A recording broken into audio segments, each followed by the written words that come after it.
গরিব বাচ্চাদের জন্য যে ভাত আসে সেই ভাত যদি রাতের অন্ধকারে উধাও হয়ে যায়। পশ্চিমবঙ্গের এক স্কুলে ঘটেছিল এমন এক ঘটনা, যেখানে মিড ডে মিলের চাল নাকি পৌঁছে যাচ্ছিল বাজারে। পশ্চিমবঙ্গের এক ছোট গ্রাম। গ্রামের স্কুলে প্রতিদিন বাচ্চারা আসে শুধু পড়াশোনার জন্য নয়, মিড ডে মিলের গরম ভাত আর ডালের জন্য। একদিন রান্নাঘরে কাজ করা কমলা দিদি লক্ষ্য করলেন অদ্ভুত কিছু। সরকার থেকে যে পরিমাণ চাল আর ডাল আসে, রান্না করার সময় সেটা যেন কম হয়ে যাচ্ছে। তিনি ভাবলেন, এত চাল আসে কিন্তু রান্না করলে এত কম ভাত হয় কেন?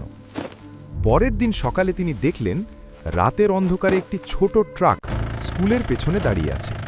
কয়েকজন লোক চুপি চুপি রেশন বস্তা ট্রাকে দুলছে। গ্রামের মানুষ ফিসফিস করে বলছিল, এগুলো নাকি মিড ডে মিলের চাল, কিন্তু কোথায় যাচ্ছে?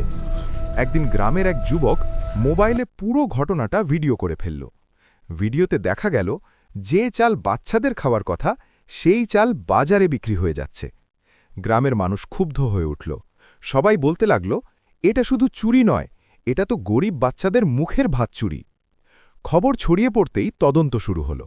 কিন্তু গ্রামের মানুষ আজও একটা প্রশ্ন করে, যদি কেউ সত্যিই দোষী হয়, তবে কি সেই বাচ্চাদের ন্যায়বিচার মিলবে? যে চাল গরিব বাচ্চাদের পেটে যাওয়ার কথা,